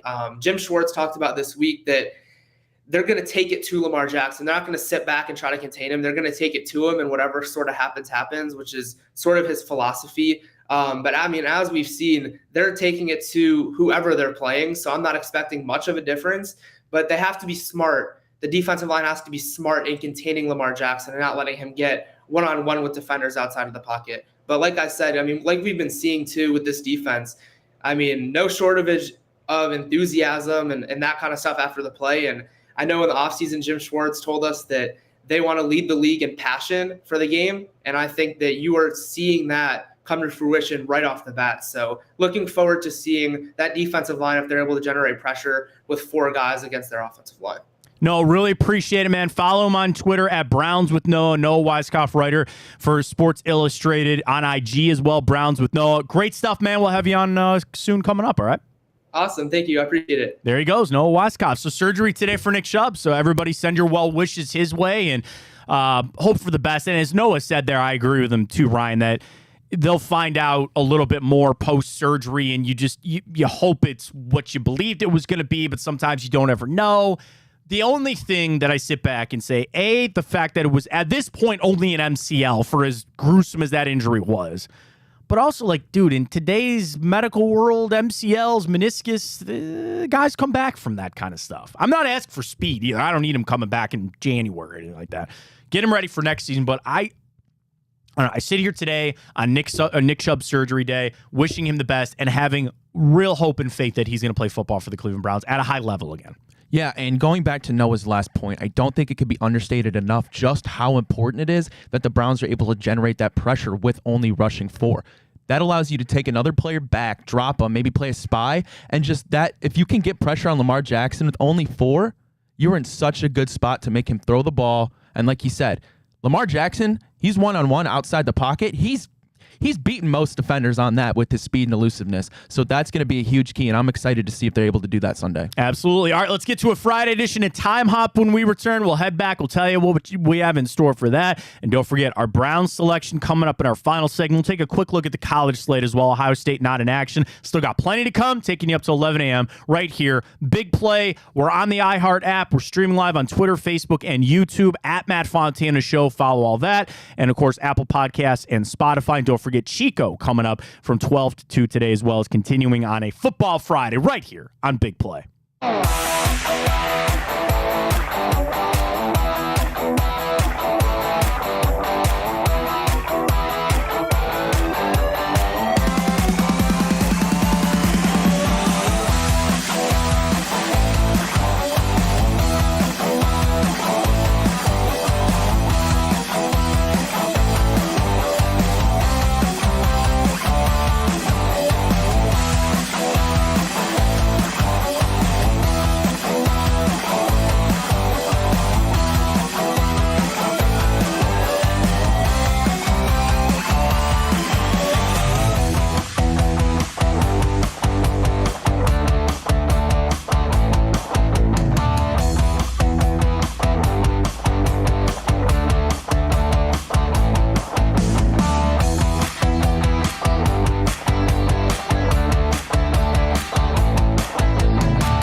right, let's get to it. We had to do time hop today, Ryan, because there's good juju in Friday's time hop today. Welcome back, Matt Fontana Show, right here on Big Play. September 29th, your time or your date. 10:37 your time. Let's get to it with a little bit of time hop. We'll tell you what happened this day in history, including 4 years ago today, Ryan. The Browns beat the Ravens 40-25 behind 3 touchdowns from Nick Chubb. I remember this game. It was at M&T Bank Stadium. Fred Kitchens got a big win. Chubb in this game had a 14-2 and 88-yard touchdown run for the Browns to propel them to a win. Baker Mayfield had a touchdown and interception in the game. Chubb finished 20 carries, 3 touchdowns, 165 rushing yards for Nick Chubb on that Sunday 4 years ago today. Obviously, it's going to suck because Nick won't be there, but that's the good juju that we need for this game. Jarvis Landry had 10 catches for $167. Ricky Seals-Jones caught a touchdown in that game for the Browns. Lamar threw 3 touchdowns, but he also had 2 interceptions. He was sacked 4 times in that game this day, 2019. So a little bit of good juju for Sunday if the Browns can get that done again. This day, 2013, 10 years ago today, the Indians beat the Twins 5-1 to clinch the wild card. Ryan, that was the year that they had to finish 15-2 on the way out to make it into the wild card, and they did. Did they play the Rays? Yes, in the wild card because Danny Salazar had to get the start because they wasted all their pitching to get in, right? They were like, we needed Corey Kluber, all these other guys to pitch on the way. So Danny Salazar, the rookie, Danny Salazar had to get the start in that wild card series. Yes, but they beat him 5-1, the Twins, to clinch the wild card. This day, 2013. This day, also 2013, the Browns beat the Bengals 17-6. We don't play them for a little while, but still good juju there for the Browns.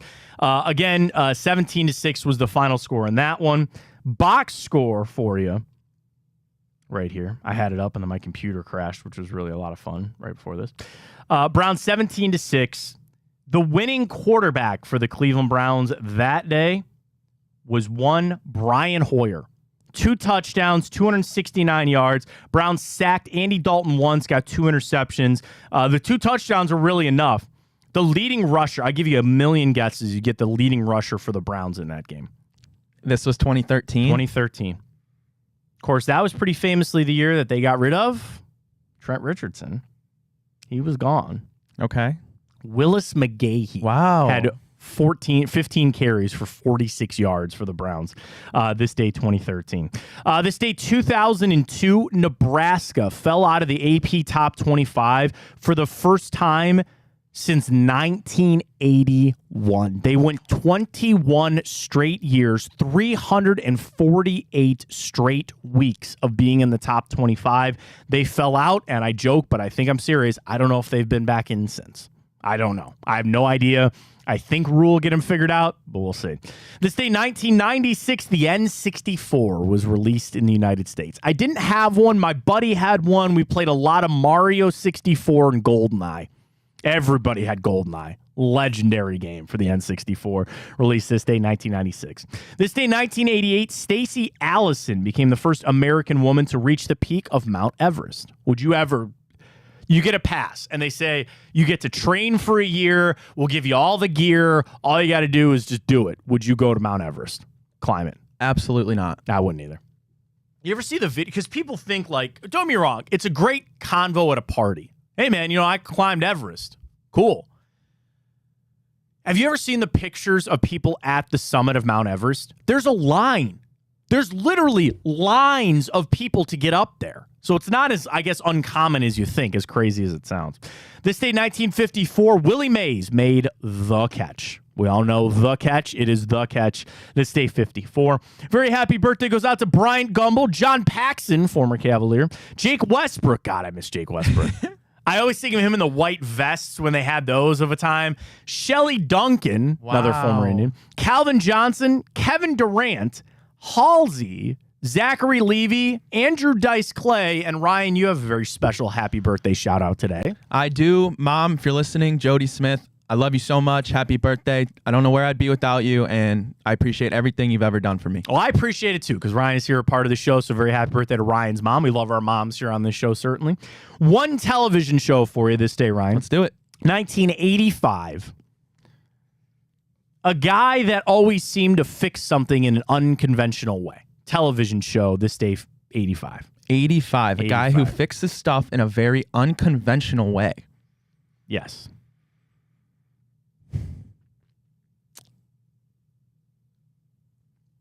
Sometimes this is a word that is used to, you would say that to somebody. If they fix something, you're like, wow, man, you're a real. I don't know, Matt. Richard Dean Anderson. Richard Dean Anderson. I don't know if that will help. You're a real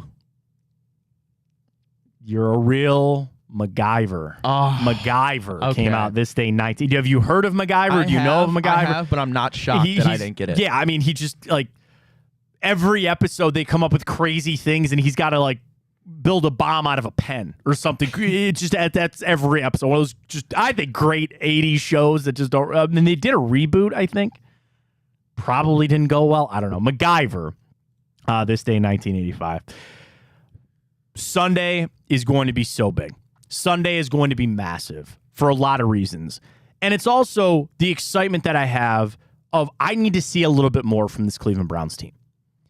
They've shown me a little. This defense is, again, playing to this historic level. But I still need it to be proven. I still need it to be something that I want to put the rest of the AFC North on alert. I want to show the Ravens that we got something for them. Because, Ryan, I really do feel like Sunday is coming down to the two best teams in the division. I do. I think this Joe Burrow calf is going to be big. I think this is something that's going to plague him all season. You can't sleep on them. They could turn around. But I feel like Sunday is the edge that the Browns need to get to 2-1 in the division, to get to 3-1 heading into the bye, to start feeling real good about yourselves. For the defense to play well, yeah, it's keeping to that high level. I want 2 touchdowns out of Deshaun Watson for Sunday. I want 2 touchdowns for Deshaun Watson on Sunday. Yeah, and I don't think, like you mentioned, it's no argument. I think that at this moment, as it stands, the Browns and the Ravens are the 2 best teams in the AFC North. And without a doubt, the winner of this game is certainly going to be the favorite to win the AFC North. Let's get to it. Our Tipico bets for Sunday. Browns, Ravens. Let's get rolling. The one thing I can't wait to see is the boosts. I don't look these up until we do this segment because I just want to see what the boosts are. So we head to Tipico. Use that code BIGPLAY150 to get signed up. You get all the bonus bets that you need. $30 you could throw on one of these fabulous boosts for the game coming up. Anytime touchdown scorer in this game. Jerome Ford is a favorite, plus 120. Lamar Jackson, plus 135. I kind of like Watson at plus 305 to maybe run one in. Deshaun Watson passing yards, over under 231, Ryan, set for that. Lamar Jackson's 194. I don't like the under on that, to be honest with you. I kind of like it. I'm looking for, I want to see Watson touchdowns. Passing touchdowns. Over under 1.5. I'm going over for Deshaun Watson. You get that at plus 105. Okay. Let's put out a little parlay here. I like over Watson 1.5. Receiving yards. Player to receive for at least 50 yards. Amari Cooper is minus 200, but you can parlay that. Get you to plus 160 or 136. Rushing, I'm going to stay away from this game. I don't know why. I'm kind of nervous. Can I get a Lamar Jackson interception in this game? What do you think? Do you like it? Do you think he's going to throw it enough? You know, like you mentioned earlier on the show, Matt, we don't have really that many takeaways. Browns total points over 21. Get that in there on this little parlay. I'm just building out a little parlay here on Tipico. I like the Browns minus the 2.5. Let's do that. Oh, they're not going to let me combo that because that has something to do. I'm taking the 2.5 back out. So right now I got a little 3-leg parlay over 1.5 passing touchdowns for Deshaun Watson. Alternate Amari Cooper receiving 50 yards, over 21 points for the Cleveland Browns, comes out to plus 154. 154 on that. I want to add one more. I want to make a little 4-leg parlay here. Should have got it to Tipico. I meant to get it to Tipico for getting it up there. Do you think Lamar's going to run for 50 yards in this game? Do you think Jerome Ford's going to rush for 50 yards? Slow game for him last time out. I would feel much more comfortable going the Lamar over just because I think he's going to have to. Mm-hmm. Anytime touchdown score. Mark Andrews? Do you like your David Njoku one? Think Njoku gets in the end zone? No, not feeling it. All right. Don't. Hey, we got to rule. Don't push it. Don't push it. I got my three-legger though. What do you got? Tell me your three-legger. See if I'll steal one here for the. Alrighty, I'm going with. So it's a plus 466 three-legger. That's what I want to get to. I need to get up here a little bit. I'm only plus. I'm going with the Browns minus 2.5. Okay. Amari Cooper over 4.5 receptions. Okay, I like that. And Jerome Ford anytime touchdown score. I like it. Let me see if I can get that.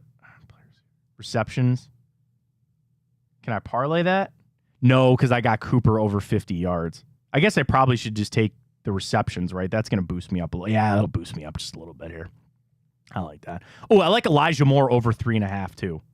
I like that. All right, I'm at plus 321. I like it. Over a touchdown and a half for Deshaun Watson. So you got to get 2. Over 21 points for the Browns. Over 4.5 receptions for Amari Cooper. Over 3.5 for Elijah Moore. I feel like I need to take a touchdown score, Ryan, because if I feel like Watson's going to throw 2 touchdowns, I got to throw some. I'll take it. $10. It's in. Boom. Get that to Tipico.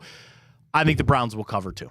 I think the Browns are going to cover. This is going to be a game that they're going to, I hope, get out to a lead early and be able just to salt this away. The pressure is what's going to get after Lamar Jackson. This D-line is unlike anything he's ever seen with the Browns in the past. It's probably unlike anything he's ever seen in the NFL. There's good defensive lines. The way this defense is playing, the way Myles Garrett is getting after it. And we haven't spoken a lot about Myles on this show, and that's shame on me. Myles shows up for these games. Myles Garrett gets into these games, and he makes plays. I'm not saying that he's got Lamar Jackson. It's not like it's something that he's got this huge mental edge. I think he plays well against the Ravens. But even just what they need to do with Lamar, watch the edges. Watch the edges on Sunday of not letting Lamar get outside the pocket. Set the edge. And I think that's what the Browns have done over the last couple of years to really make things hard on Lamar Jackson. They know that. That's going to carry to this defense. No matter if it's Jim Schwartz or Joe Woods. Yeah, Joe Woods had a book. Say what you want about everything about Joe Woods. He had a book on stopping Lamar Jackson. The players still have that. The players still know what they need. And Jim Schwartz is a damn good coach. He's going to figure that out. And I'm sure he talked to the players. What worked last time? Conversely, it's a new offensive coordinator over there for the Baltimore Ravens. He knows some guys on this defense with Todd Monken. He's been here. They're going to change things a little bit. There's a chess match to be had. But saying that to say this, it's still going to be a smash mouth game. It's the Ravens. It's the Browns. And the Browns, with the bye week around the corner, go all out, man. No, you don't want to get hurt, but you just know that this game is going to be physical at the point of attack. And I'm taking the Browns D-line. Ravens' offensive line is not bad. It's not good or elite, but that Browns D-line punched them in the face. I was so impressed with the Browns defense that they were just manhandling that Titans offensive line. Blitzing, sure. But guys like Jordan Elliott that we had written off, he was making plays. Shelby Harris, Dalvin Thompson, they are just dominating at the point of attack and pushing back the offensive line. That's how you make things hard with Lamar, and that's how you get him to start running out of the pocket. I said this earlier. I almost want to shut down Lamar passing. Let him run, because I feel better about the Browns winning the game if Lamar can only run. If he's got to go out there and run for 100 yards again, I feel like it's going to be just like the Colts game. You're going to win. It's not a good recipe for success for the Ravens if Lamar's got to run that much. So you stop him through the air. Let's get a body on Mark Andrews, and let's go show the league who we are and show the AFC North who the Browns are, that we should be the favorite. Going into it right now today, the Browns and Ravens are the betting favorites. They are tied. That will not be the case come Sunday afternoon. One of those lines will shift for one good reason or another. Final vote on our Twitter question, which is up at Matt Fontana Show. Which side of the ball are you more excited to see Sunday? Defense, 82%. 18% going there for the offense. I thought it'd be a little closer than that, Ryan. I was a little shocked, actually, that it was only that. Pat tweets, the defense. The offense has been closing my eyes with the offense. Hopefully they don't turn the ball over. Miles for Defensive Player of the Year. Can't wait for next year on Twitter. I think the correct way to root for this team is to keep your expectations low for the offense and realize the defense is very talented and should be excited for that. So I guess his vote is maybe the defense. I don't know. Yeah, I mean, there's an element you don't want to fall into, Ryan, of the defense will just bail us out. You know, the offense doesn't have to play all that well. We'll just get bailed out because the defense will play well. I'm all for the Browns going out and put up 35, 37 points up there, you know, against this Ravens defense. I'm fine with that. And I think there's a world they could do that. There's nobody that Ravens defense I'm super afraid of right now. Me neither, especially with Marlon Humphrey. Maybe. Yeah, that's the other thing too, as we get ready to get into the afternoon here of who is going to be playing for the Ravens, what injuries are they dealing with? Because remember, you get to the game, that's only one thing. You still got to play the game. Injuries can pop back up during the game, as we know. We'd be remiss to say that by the time we join everybody on Monday, Terry Francona will have coached, or excuse me, he hates that. He hates when people call him coach. He will have managed his final game for the Cleveland Guardians. This weekend kind of sucks because it's, you know, Miggy's leaving, Terry's leaving, and it means nothing other than that, you know, playing out the string here up in Detroit. So wishing Terry the best. It sucked to see about his scooter, but enjoy it this weekend for that. And, you know, again, we've talked a lot this week about how much he means to this town. And it's really, it's going to be sad to see him go. It's going to be sad to see him go, Ron. Yeah, and he's really all I've been able to associate with the Cleveland Indians / Guardians baseball team. So it'll be very brand new especially for me, and even for most people that just kind of got into the baseball scene. So it'll be really interesting, and you know the future is very unclear where this organization is going to be heading. So it'll be an interesting offseason to say the least for the Guards. Football tomorrow, and even tonight we have Utah-Oregon State top 25 matchup. USC is taking on Colorado. It's in Boulder, 21.5 point. We don't do the college spreads here, but I'd maybe lean Colorado in that. A little bounce back. I don't know. We'll see. It's 21. Michigan is taking on Nebraska. That's a 17-point spread. I sneakily kind of like Nebraska. It's in Lincoln. Don't fall for the trap don't again, do it. man. Don't do it. Fool me once, fool me twice. LSU Ole Miss top 25 matchup. Oregon Stanford. Notre Dame trying to bounce back. They take on Duke. That is in Durham. So 11-17 matchup. Look at the Duke Blue Devils top 17. Notre Dame, you want to lock for this weekend on Tipico? Notre Dame -5.5. I like Duke. I like that running quarterback that they got. That's not happening. That's not what happened at all. Should I do a little quick? So you're telling me to stay away from Michigan? Tell me I shouldn't bet Michigan?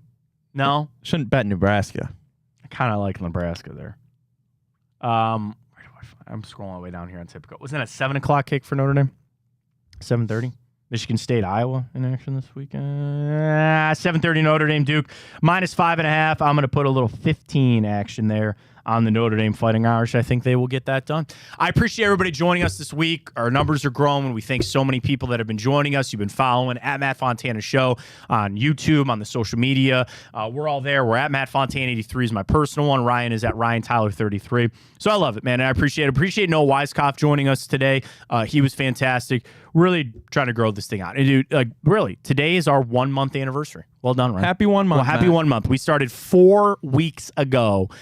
This day. So to see the growth, the support, it wouldn't be anything without you, everybody out there that watches, that listens. The replays have been huge for a lot of people that I know. So you can get them right there on social media when you need them at Matt Fontana Show on Twitter and YouTube. Chico coming up at noon. You're not going to want to miss that. We'll continue our Football Friday here from noon to 2. So get Chico coming up on the iHeart app and across social media. It's a Friday. Enjoy the hell out of the weekend. Get one this weekend, Browns. Let's go. Take those Ravens down. I love it. For Ryan Tyler, I'm Matt Fontana. It's always just a little sweeter on Fridays. Take it easy.